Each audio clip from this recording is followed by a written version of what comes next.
Good evening, ladies and gentlemen, and welcome to the Stephanie Stevens Show. Thank you guys so much for supporting us here at Pronoun TV and my show. I am so blessed that so many of you are taking interest in our fabulous stories and conversations. You guys are a blessing in disguise.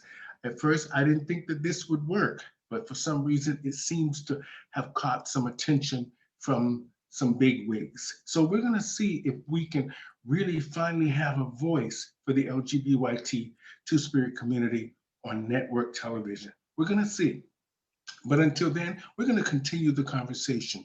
Today on my show, I have Mr. Rodney Beck from Nova Scotia, and he's going to talk about his journey transitioning. He feels that he's was born in the wrong body. I hope I'm saying that right. But if not, he will explain to us why he feels that he was born to be female or he feels that he's female. So we're going to talk to him today about his journey transitioning to becoming the person that he wants to become. So like I said, is thank you guys so much for supporting the channel. So today on our show, we have Mr. Rodney Beck from Nova Scotia. How you doing, girl? I'm doing good, girl. How's Toronto?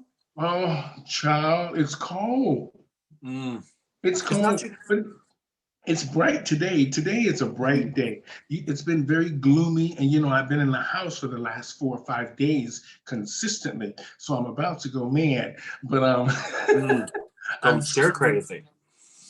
Yeah, I mean, the pandemic thing is a good thing and a bad thing at the same time. It's at least it's giving me more time to focus on work and to reach out and to actually have conversations with lots of different people from around the world that I probably wouldn't have had that chance if we weren't in the pandemic. Right, yeah. Here So it's what's it's happening in Nova Scotia? What's happening there? not a whole lot. It's not snowing as of yet. I was out earlier today. It's pretty warm. It's not really that cold out yet. We do get a lot of times cold winters, but right now across my fingers, it's where the snow is holding off. So. So what do you do? What are you doing for Christmas? I know we can't do a lot of gathering and all that Mhm. stuff. So what are your plans? What do you plan on doing? Well, for myself, I work in the healthcare field. In Nova Scotia, we call it continuing care assistance. I think in Ontario and everywhere else, it's a nurse's aide, basically. So I have to work Christmas Eve and Christmas Day. So I'll be working on Christmas Eve for 12 hours. And then on Christmas Day, I only work 8 just to give us a little break to get home earlier to our family and that. So, but I have to work both those days. It's my first year with the company, so usually, the newer people, have to work the Christmas, but that's fine. Like I don't have a family myself. I'm not married. I'm not dating anybody. I don't have any kids, so it's not really that big of a deal. Plus, it's more money, time and a half. So why not? Well, it's a good thing that we even have that, right? We even have Hmm. jobs. It's a blessing. It's a blessing, and I'm just lucky that years ago people used to say you talk too much, but now my agent says they pay Oh you to talk now. So I guess it was a good thing that yeah. I can talk. Mm. Um, Today, I want you to talk to our viewers. I want to talk about your life that you've now decided that you felt that or feel that you're in the wrong body and you feel that you were born female or you feel that you want to become female or can you explain it to us? What is it that you are looking for in this transition process? Well, for myself, I've had to do a lot of dig, digging and soul searching, um, because for myself, I know I have a problem comparing myself to others and comparing myself to other people's journeys. And what I mean by that is that I'm starting out my process transitioning. I'm still in boy mode.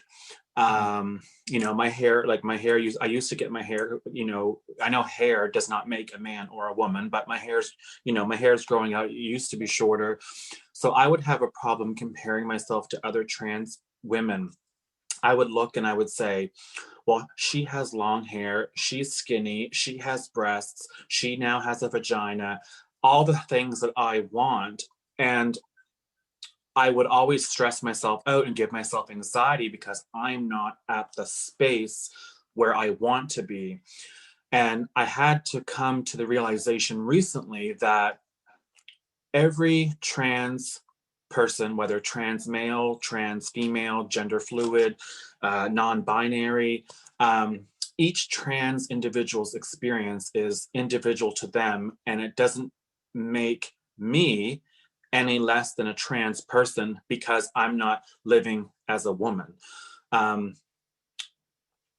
And I had to come to the realization that because I was always saying, well, I was always giving myself so much anxiety that I was always thinking 20 years ahead where how I want to look, but I would not focus on that. Took time to get that individual there.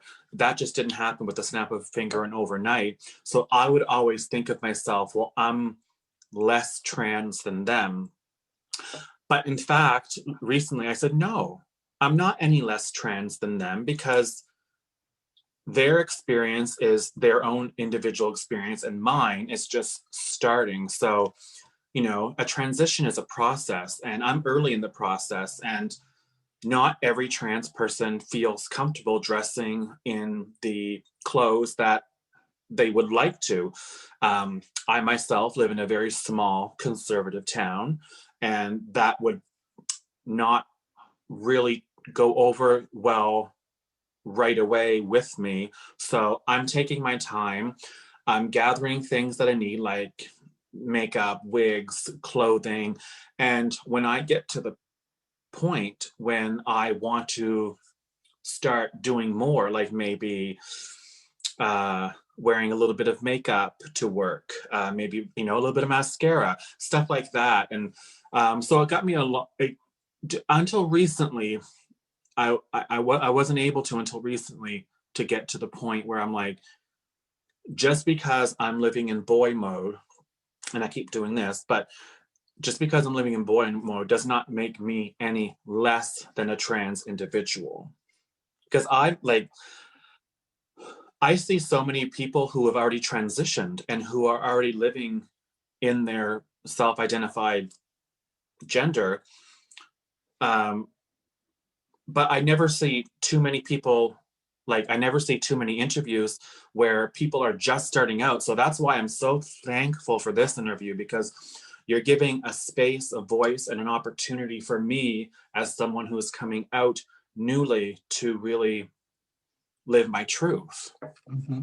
Well, first timers is always the hardest. It's always hard because a lot of the time the support system is not there for young people or even people that are up to 35, 40 years old, because they figure you're just going through a phase or it's just something that you're feeling for the moment. Tomorrow you'll be over it.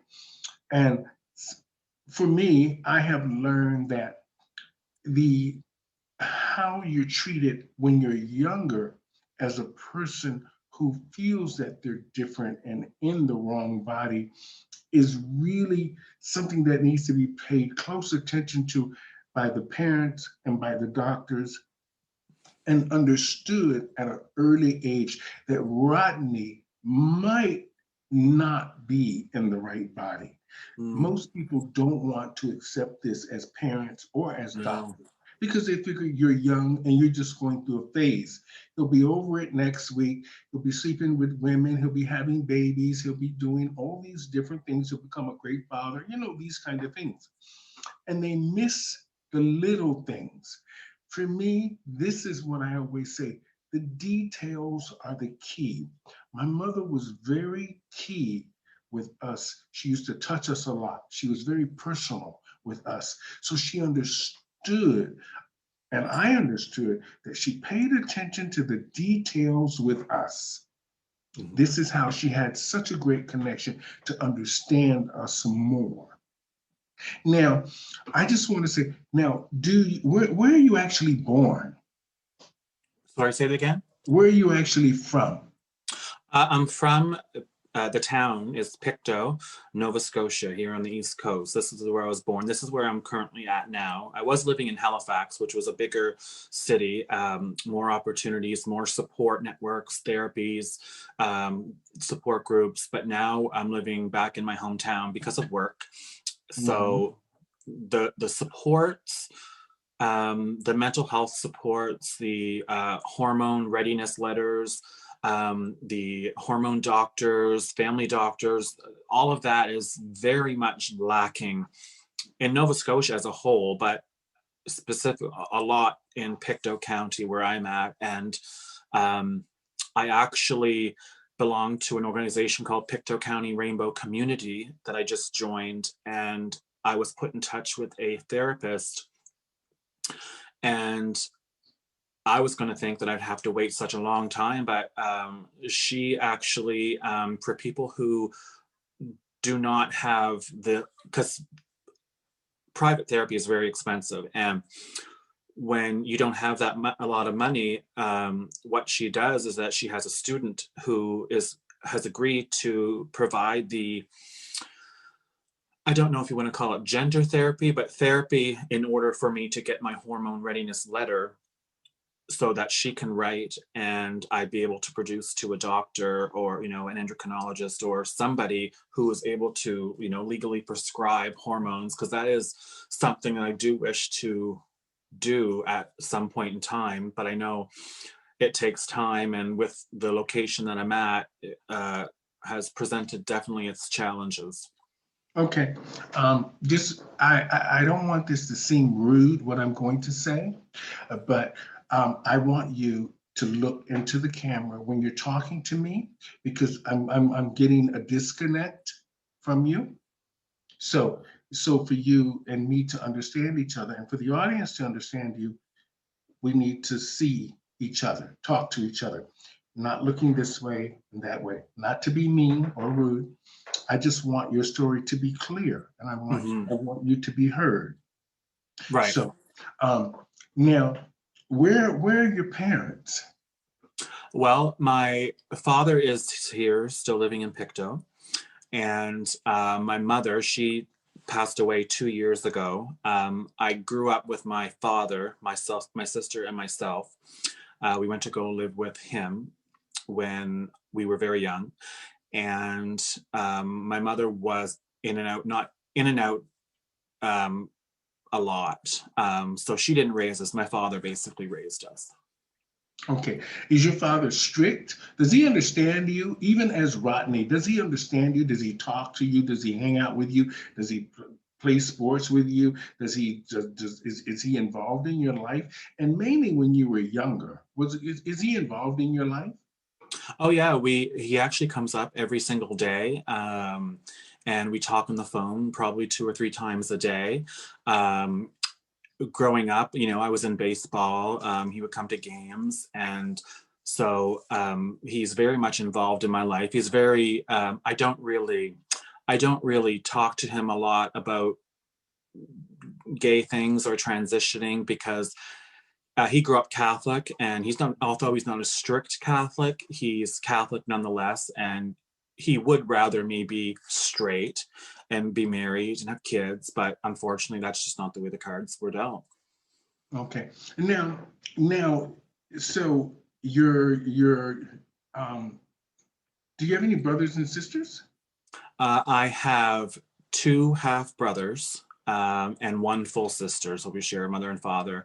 My older brother, he lives in the county that I'm living in. My other brother, he passed away in 92. So I'm not really close with any of my siblings. I don't really have too much of a relationship with them. I talk to them off and on Facebook, but as far as like in-person things and like going out for dinner and things, no. Okay. Now, the reason I'm asking you all this is because I want to connect the family to your story.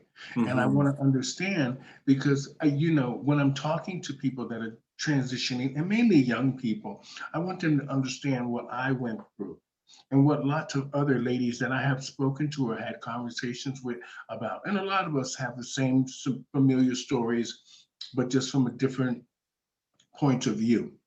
Now, when you were, how long, when did you know you were different? I knew probably when I was probably around 10 or 11 when I would start trying on my sister's dresses. When everybody was gone, I would try on her dresses. I would try on her lipstick. I would try on maybe some blush. And to me, it wasn't necessarily me doing something funny or fun. It was me, it just seemed a little almost normal, although I Mhm, knew it wasn't society's idea of normal. It was perfectly normal feeling for me. It wasn't weird for me to put on a dress. It felt perfectly normal. And I started questioning things around that time, around that age. Um, and living with my sister, she, had all the female things and all female clothing and everything. So I would just mhm, dabble in that when everybody was gone. mhm. Now, this next question I'm going to ask is it's sort of a personal question. Now, do you actually feel like you're in the wrong body? Oh, absolutely. 100. I know with 100% certainty that I should have been born physically a female. Now, some people may get offended by maybe me saying that because they may not think that a female, not just a female, has a vagina. There are females who have penises. Mhm, And for me, the idea of a woman that I want to become is a woman with a vagina. And I'm doing my research. I'm going through the necessary things. I know in Canada we have something called the standards of care that therapists and doctors have to follow, and I have to follow in order to get my end result. mhm. So, do you feel like you're going is things happening the way you want them to happen? I mean, when you're reaching out for the support, are you sort of seeing some sort of connection? I have some supports through friends here in town. I have some, newly supports with the organization I just joined. I think it's tomorrow or the next day is when my first therapy session. So slowly but surely, like I'm very much a person who wants things done right like that. But I Mhm, know that there is a process to do things, and it's not necessarily put in place to hurt me, but you know, if my end result is I want gender reassignment surgery, they want to make sure that this is who I am and how I feel, because once you do that surgery, there's no really going back. mhm. You know, Rodney, for years, I've been around trans women all my life. All my life, I've been around trans women. So I know how they are and how they think. And most of them, whether they're doing drag or they're just being who they are as themselves, living as women or working as women or just being part of society as women, most women in general want a quick fix. This is Mhm. why they do the surgeries and they do this stuff. And I'm glad the doctors today, back in the day, they didn't care so much about, the girls getting all the silicone and all this stuff because most of the girls suffered behind closed doors. And they did all these illegal operations and they went through these extreme measures to become women overnight. And it doesn't Mhm. happen like that. So the fact that they're taking you through the steps is a good thing, and Mhm. mainly today. So I like that fact, and the fact that you're a young person and you understand that you must go through the slow changes and step Mhm. by step to become the woman that you want to be. Right. Now, this is a becoming a woman is not a light-hearted thing. This is a serious thing that will affect your life until the day you are to the day you die. So you have to understand that what the decision that you're making is a very this decision that you want it to be. Mhm. Right. And the fact that you could be affecting others out there about your story and about how you feel inside. Now, have you ever got mistaken as a woman? Um, on the phone, sometimes what I do is uh, I don't think I have a very deep deep voice. I also don't have the really hard masculine features either, like as for what I'm told. So sometimes when I'm on the phone, I get mistaken for a girl, but out in public, you know, 99% of the people say sir or he or male, or and that doesn't necessarily hurt my feelings because they don't know my story. So of course they're going to say he because they don't know, they haven't had the opportunity to ask. So how else would they know to call me either Well, she you or know, her? most of the time, being a female or is something that's very visual, whether breast or the makeup Hmm. or nails, hands, gestures, curves, those kind of things that they identify with women or trans women that are, becoming themselves. Now, what I like the most about you is the fact that you work and you understand that you are around doctors and nurses, people that can actually help you Hmm. become the woman that you want to be. And the fact that you are actually talking to a doctor or a therapist, this is a great thing. So and mainly in a small town. So for those out there in small towns, I think the idea of talking to a therapist first and understanding your options, and that therapist understanding you as an individual and understanding the decision that you are about to make will impact your life for a lifetime. I understood that. But back then in the day, I didn't have the support that we have now. Hmm. Right. And, I look at it this way, Rodney. The fact that you are taking steps, and mainly in a small town, to become the person you want to be is very courageous. And it will really set an example for other trans women or transgendered people that feel the same way you do. And hopefully, our show will educate them and let them know that sometimes your neighbor could be transgendered or this way or that way. But we also have to remember not everybody's going to support us. Hmm. That's just not the way life is. Right. You're gonna have to become very strong in the next few months, and then through your transition you're gonna have to become stronger Right. in so many ways, and even from your own transgender community. So you're going to be looking at a lot of roadblocks, but I think that you can do what you need to do to be the person that you want to be. I'm really glad. Like, I want to just ask you something. How do you identify right now? How do you identify, and then how do you feel about that identity? Well, I identify as she because that's who the person that I am and becoming, and because like I said, transition is a process. Um, and right now, I this year I turned 40, and I am to the point where I don't want to be 70 years old or older going through the process, because I don't want to say my shoulda coulda wouldas. I'm in a position now where even though I'm in a small town, I'm 40 years old, I need to start living my life for me, and the supports that are out there, even though few, grab onto those supports so I can reach the position where I eventually want to be. Okay. Now, I'm going to ask you something now that I think is really prevalent or relative to what we're talking about, relationships. You're a 40-year-old and you identify as she. Now, you're a 40-year-old trans person in a small town.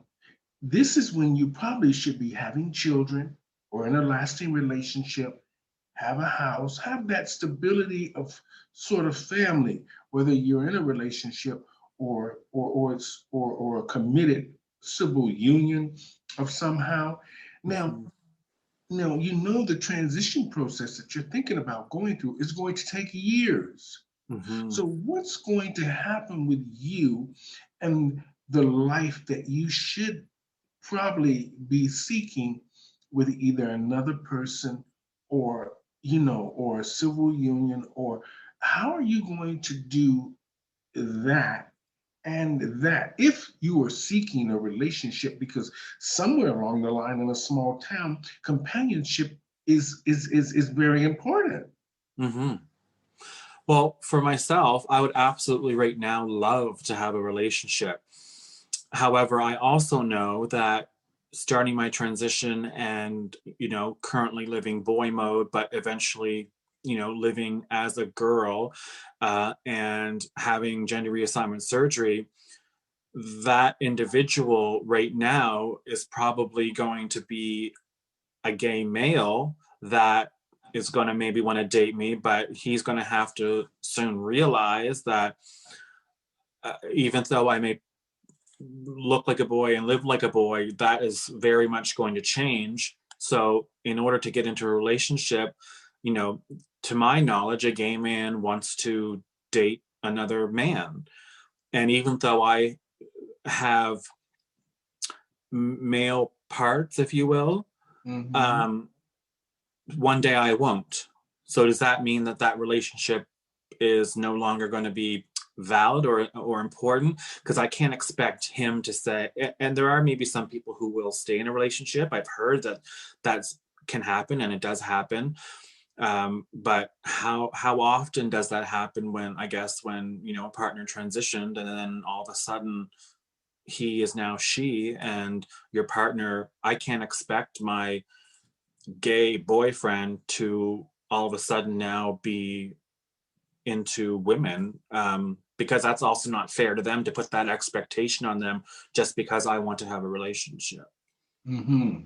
Now, a quick question: do you ever? Now, this is more of a personal one, and I'm going to try to word it the right way so it doesn't seem sleazy or hoary or promiscuous. Have you ever dressed up for a man and had him over just to see what you would feel like? Because sometimes the transition process is very important on how you interact with men. And that sometimes can be a very good help with you when you are transitioning.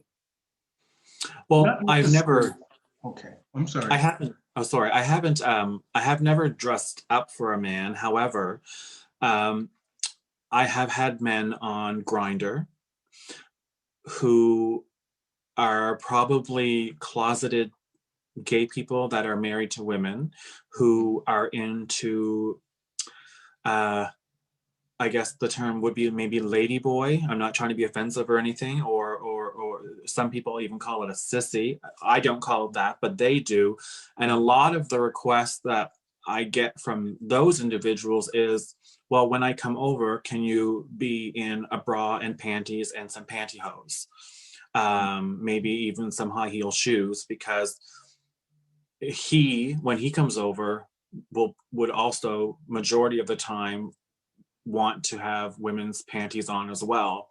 So for Mhm. them, it's more of a sexual thing, it's more of a fetish thing. And I usually either just block them or don't respond, because the way I look at it is like they're just, sure, we're all sexual beings and we all like to feel good. However, I'm not going to put myself through some sort of experiment just for a closeted married man to come over. Like I don't need sex that bad or a relationship that bad to dress up for a sexual thing, because that's not what my life is about, or I don't want it to be about that anyway. Okay. Now, see, I like the fact that you said that, you want maybe start wearing a little makeup here and there to sort of see how people react to you or how you feel inside. Hmm. Now, I know it can be very scary in a small town to put makeup on and go to the mall or just go sit and have coffee, but generally doctors suggest this. Hmm. You go sit around a coffee shop. Maybe you wear a little blouse or something that looks feminine. And you wear a little makeup and you sit around and you chat with your friends and see how your surroundings are. And not necessarily that they're going to be good all the time or they're going to be bad, but it'll help you integrate into society as the woman that you want to be. Hmm. Now, I have learned that sometimes when you look a certain way, that is what it becomes. But then you have to be a strong woman to understand that sexuality plays a big role in the way you go out as a woman into the world and how Hmm. people and men will definitely view you. So, with that being said, um, I'm trying to I'm trying to word it the right way because I want the people out there to understand that when you're growing up and you're young and you have these sexual desires or these feelings that you're not in the right body or you're attracted to a different kind of person, that you need to take the steps very carefully to become the person you are so you don't have these regrets and you don't end up in a disastrous situation down the road. Now, I like the fact that you've been very clear on what you want. I like the fact that you know the direction you want to go in. And I like the fact that you keep talking about the final part of the surgery. You keep mentioning that. So that means that in my mind, I'm thinking that you are convinced that you were born in the wrong body, in a sense, because Hmm. that's what you want. Hmm. You want to feel like a woman, and the final surgery of having everything removed is key for you because in that way you will feel like you're in the right body. And it happens to a lot of the girls. I know a lot of girls that have had sex changes, and I've been over there to look at their changes. And for me, I have a wide spectrum of thoughts about changing your gender, as far as the anatomy, not Hmm. as far as your physical, but the anatomy. And I think that we have to be very careful when we do these kind of things because most trans women who have corrective surgery commit suicide. Did you know that? I know that some individuals have done that. Um, I don't know necessarily the numbers, but I know I, It's you very know. high. It's very Mhm. high. Hmm. But go ahead. I'm just saying because the reason I'm mentioning that to you is because a lot of the trans women that I know that just generally they get the breast and they keep their sexual part below because they've Hmm. understood that down the road they've been eventually now they're starting to go to doctors because they realize so many of the girls died from all the silicone injections and going to these quick doctors trying to become a woman overnight. And they're learning now to go to regular doctors, but the regular Hmm. doctors are finally telling them the suicide rate for trans women is very high. And not that I'm discouraging you, I just want you to understand that I support you totally in the fact that you want to be the woman that you want to be. And I'm sure there's hundreds of thousands of other trans women out there that will support you and be there for you. But I would say one step at a time. Hmm. Try the makeup thing. Try going out socializing a little bit here and there. Try finding not necessarily a boyfriend, but somebody that you can just talk to as a male friend. That's on a up to up level, not a sexual thing, but just sort of Hmm. to see how you interact. Because Right. it's Yeah. easy for you to interact with men as a man, but as a woman, it's very hard because generally men are a threat to women in some sense or another. You understand what I'm saying? Right. I do. Yeah. And so you have to, that's going to be a key role as well. Um, you know, what I want to know now is, are you actively, like, have you talked to a doctor about hormones? I haven't. I well. Yeah. The first thing I guess I have to do is I have to go to a therapist who is WPATH certified, and only a WPATH certified therapist can write your hormone readiness letter. And then at that point, you can go see an endocrinologist. To my knowledge, I don't know of many family physicians who write hormones, because they really probably want to refer you to a specialist, like the hormone specialist. And the rainbow community that I belong with, we're trying to send out letters to get more family doctors trained so that they feel comfortable in prescribing hormones, so trans people don't have to wait months, sometimes a year, in order to start hormones, because in that time a lot of people experience dysphoria, and some do commit suicide because they can't see the end result. They can't see that bright light at the end of the tunnel. So hopefully, I hope and pray that more family physicians and doctors are able to take the specific course in order to feel comfortable enough to prescribe hormones, because they already do have that medical knowledge. So it's just that one step further and able to help their trans patients, because I'm sure they have trans patients, whether they know it or not. Rodney, the first thing I'm going to say to you is I commend you, number one. The key to a lot of our mental wellness and our mental health in general is the fact that it took me a long time to understand this, because I was always in committed relationships. And once I realized that my career was really more important to me than those kind of things, it hurt a lot of people that I loved. And but I understood that I had to separate the two. Now, I like the fact that you're in a stable environment as a trans person. This is really key. You're in a stable environment, you're working. That means that you're interacting with people all the time.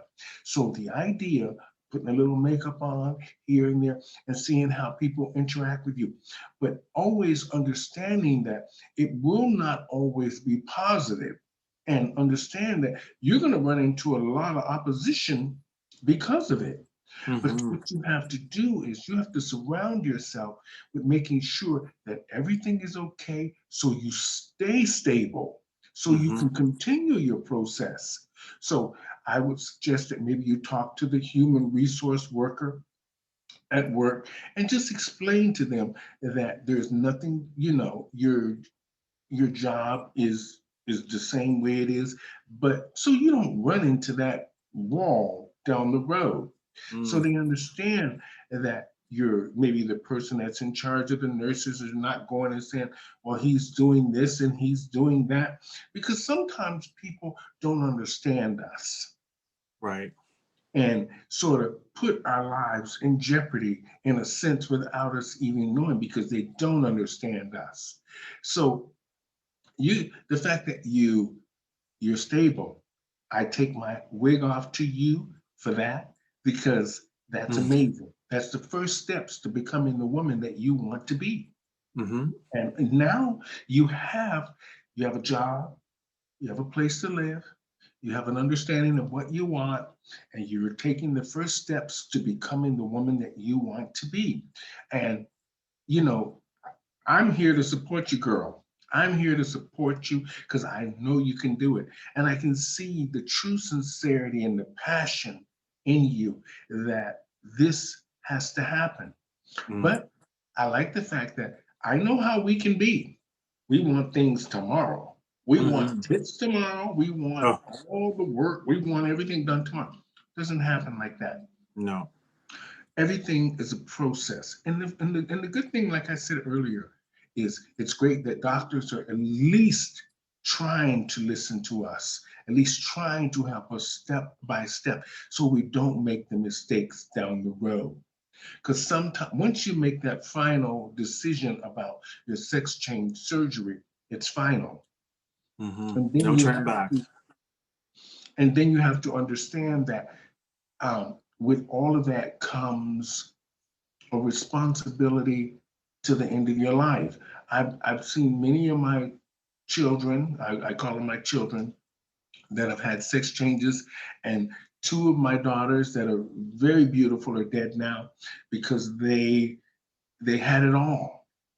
And soon as they got the sex change, they, I don't know what happened, but they went through something that was totally opposite. I don't think they were prepared for. And that's the thing. You have to be prepared and truly okay with yourself if you decide to do that surgery, because not all trans people get bottom surgery, and that's okay because that's their choice and that's their journey. Mhm. And it doesn't make them any less of a trans man or a woman or a man. For me, I know with 100% utmost certainty that that is what I want. And as long as I know that and prepare myself and surround myself with the supports, then I think that I'm a little bit ahead of the game. Perfect. Now, another thing I just want to talk about is your the what happens afterwards once you've had the surgery and you decide that you want a committed relationship. We have to understand that a lot of the times men in general see women as just sex objects. Hmm. And the fact that maybe they will know you were a sex change, or you tell them that you were a sex change, or that they figured it out, or you're living with them under that rule. But most men that have a relationship with trans women are generally interested in their male anatomy Hmm. and not so much they want you to look like a female, but they want you to have the male anatomy. Hmm. And that's going to be challenging for you down the road if you decide that you want a committed relationship, or you want a boyfriend, or you just want a companion. You know, these are things that are gonna you're gonna be facing. Hmm. But like I said, is I like the fact that you are reaching out, and the fact that you're telling your story. And I know I can sense that this is something that's very important to you. And it's amazing that you are true to the woman that you want to be and understand the direction that you have to go, but you also understand the challenges. Hmm. Living in a small town with a very small support system. Oh yeah. Now, this is just my suggestion. Um, it, it's different when I found that if you do entertaining, or if you just dress up, you do something that makes you feel like a woman. Surround yourself with pretty things. You do your nails, you do your makeup, you do your hair. Things you wear little dresses, or you wear little nighting things, little at a time. And then this way it will soften you in the sense of your mind will not the clothes or something will trick your mind, but it will make you feel like becoming a woman if this is the way you feel. Hmm. And um, I think that maybe, you know, drag could help, even if you just went and did a number and stood around and tried to perform, dressed up. These little steps to these things help you become the woman that you are. Not necessarily that you need to take drag on as a career, but it'll give you an outlet how to socialize with people done up, dressed up, and you get a wide spectrum of people. That could be an avenue for you. Or even if you just went to the club and hung out as a woman. Yeah, well, I actually used to do drag. I first started doing it in 2002, off and Mhm. on up to 2010, and I haven't done it since I haven't done it since 2010, 2011, and I didn't do it all the time, like every week or every day. It was once in a while. So that's when I was living in Halifax, that is. And yeah. The reason I'm saying this is because I'm trying to stay connected and relevant in this world that we live in of entertainment. And I've just taken to TikTok, and I'm now watching a lot of the young people express themselves. Mhm. And I see that therapy seems to be helping a lot of them. And I think that that could help you. Right. Well, I'm actually on TikTok myself. I think I added you. I'm not sure, but yeah, I've been on TikTok maybe for a month and a half now. Play around with it. I think it could be very helpful to you. Watch and see. And I like the fact that the therapy part of TikTok is good for people that are transitioning or people that are or gender fluid or all of that. I think it could be it's a good thing and a bad thing at the same time, but I think it's very good for young people. Mhm. It's very good for people that are transitioning or dressing up or just want to be fabulous or people that are looking for other transgender people like themselves. Right. So um, with that being said, what do you want? What do you think? What do you want to happen for Rodney Beck? And what is your what name have you chosen? For like a girl name or my drag name? What's your girl name?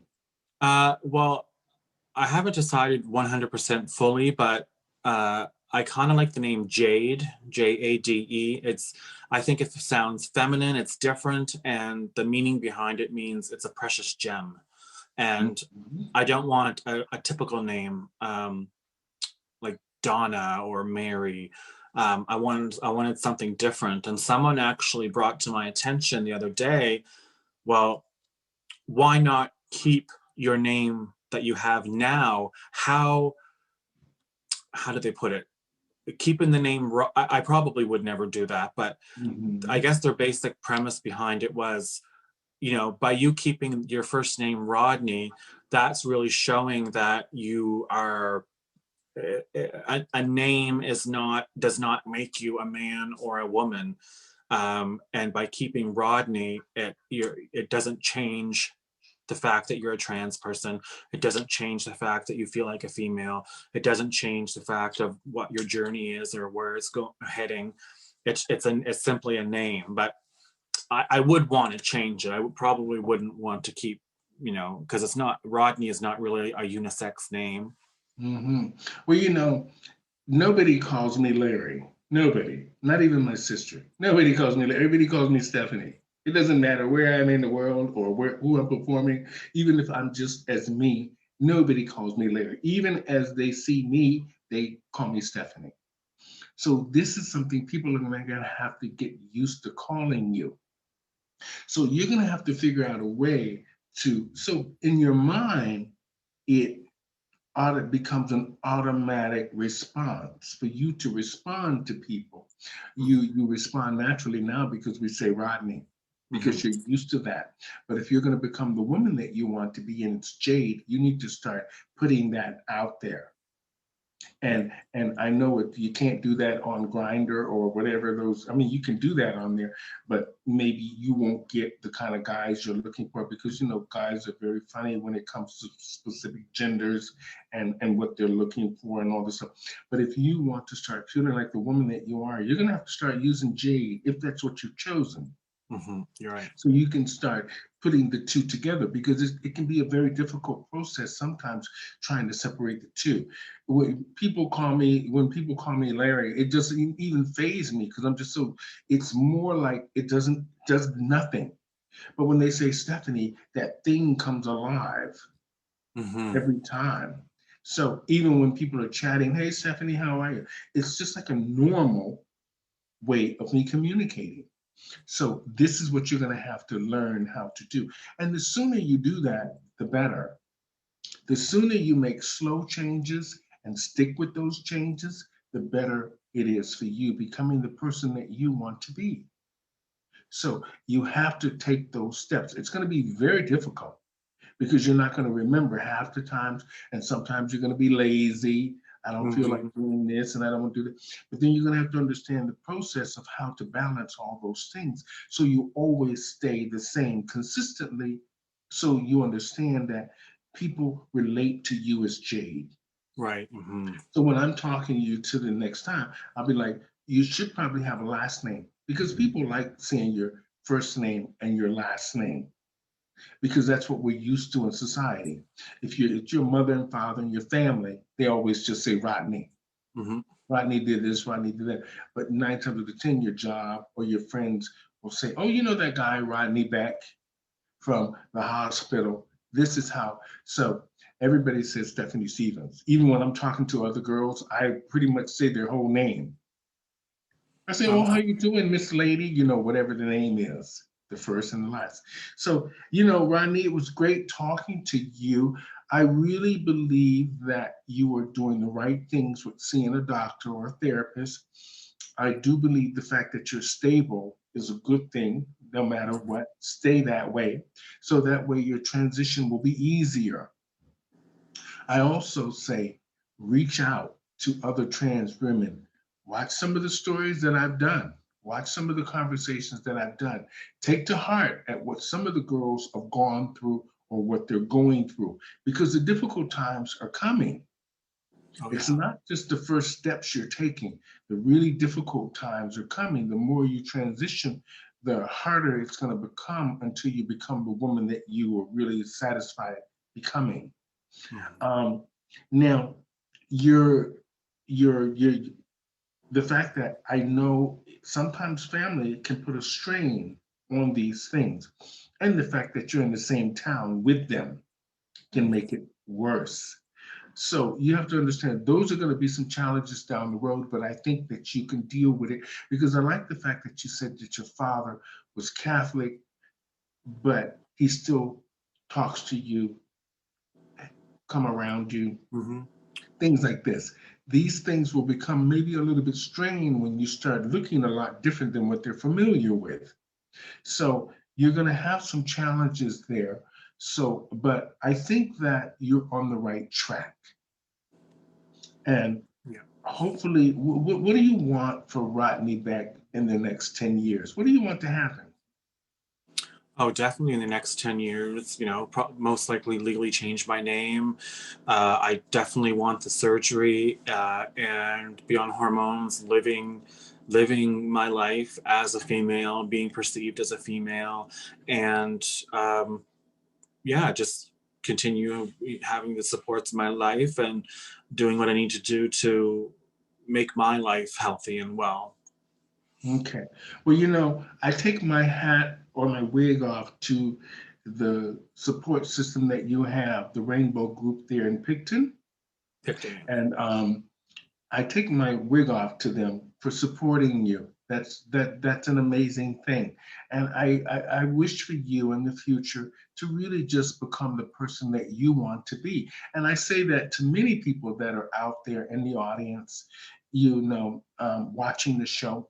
Just reach out to someone and talk to someone. Not everybody's going to love you, but keep knocking on doors until you get the results that you want. And Hmm. and remember, there's always people out there just like yourself that can help you. Right. And now Hmm. that we're all in this pandemic and we're talking to each other, it's a little bit easier to access information that you wouldn't normally be able to get. Um, so I want to just say, Rodney, it was amazing talking to you. You as And well. um, I'm glad that you have told your story, and hopefully it will help educate and inspire others in small towns.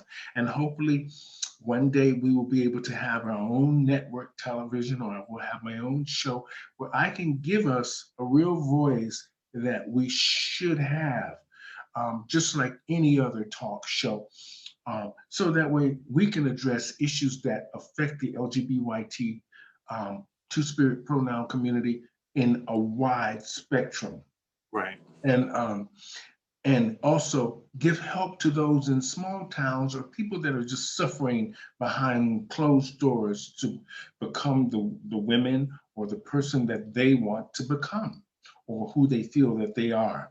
So with that being said, I want to say thank you so much. I'll say I won't refer to you as Rodney anymore. So the next time I talk to you, Jade, it will be you making steps to becoming the woman that you want to be. Um, so thank you. You're welcome. And thank And you as well.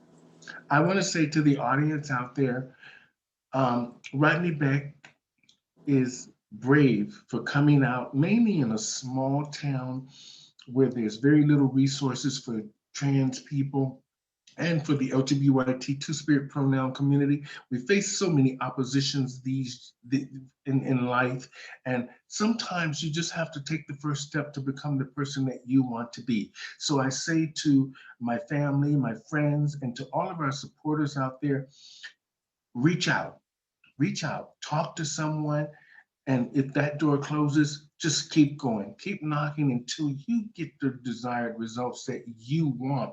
So this way you're not hurt, you're not suffering behind closed doors. Don't do that, my girls, my friends, and just people in general that feel like they need or they're just different.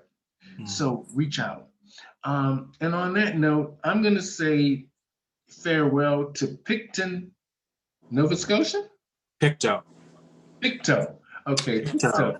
Pictou. Nova Scotia. And to Miss Jay Beck, I'm going to say have a great week. Merry Christmas, happy holidays. You And, as well. You know, I love talking to you. We'll chat again. Absolutely. Have a great evening. Thank you very much. Bye-bye. Bye.